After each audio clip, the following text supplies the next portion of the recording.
For over 50 years, the story of Ted Bundy has been told the same way. A brilliant mind, a charming predator, a man who outsmarted the system. But what if that story isn't true? What if the man we've been taught to fear was never a genius at all? In the courtroom, Bundy didn't act like a mastermind. He rejected experienced lawyers, chose to defend himself, and turned trials into performances. He cross-examined witnesses like an amateur, made basic procedural mistakes, spoke when silence would have saved him. This wasn't brilliance. This was ego.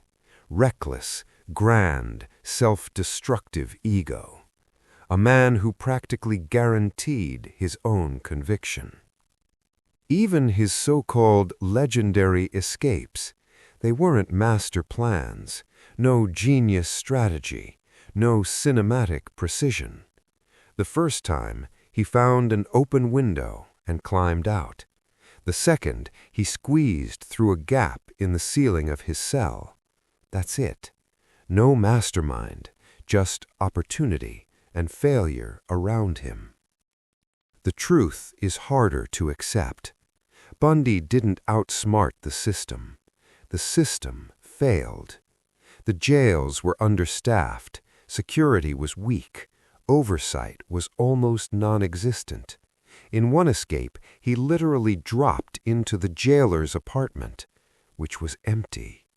He didn't fight his way out. He walked out the front door. 6 days later, he was found starving, disoriented, driving erratically through frozen roads. Not a ghost, not a genius, just a desperate man running out of options.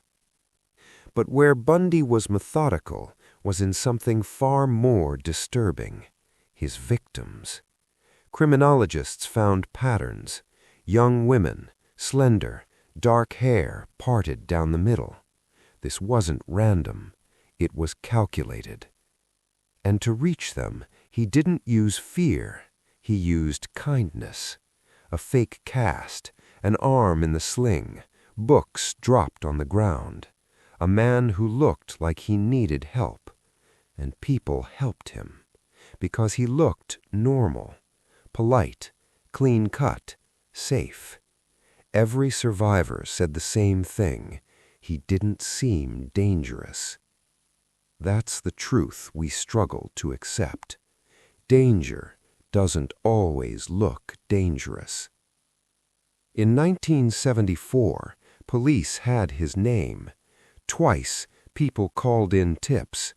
Twice, nothing happened. His name sat on a list, and while it sat there, he kept killing. In the 1970s, law enforcement wasn't connected. No national database, no shared intelligence. A crime in Washington, another in Utah, another in Colorado. Different states, different systems. No one saw the full picture. Bundy didn't outrun the law. He slipped through the cracks. Cracks created by miscommunication, understaffing, and disbelief. Because the truth is, people didn't want to believe him. A man who looked like that, who spoke like that, couldn't possibly be a predator. That belief cost lives. And this is where the story must change, because for decades we've focused on him, his mind, his methods, his myth. But this was never his story. This is the story of Janice Ott and Denise Naslund, who vanished in broad daylight at Lake Sammamish, of Kimberly Leach, just 12 years old, taken from her school.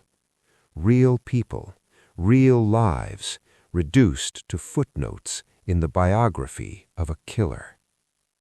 Until his execution in 1989, Bundy held on to secrets, withholding the locations of victims, using them as bargaining chips to delay his fate. Even then, He tried to control the narrative. But we don't have to let him. Dismantling the myth strips away his power, because he was never larger than life. He was ordinary, and that is what makes this story truly terrifying. It's time we stop remembering the man who took lives and start remembering the lives that were taken.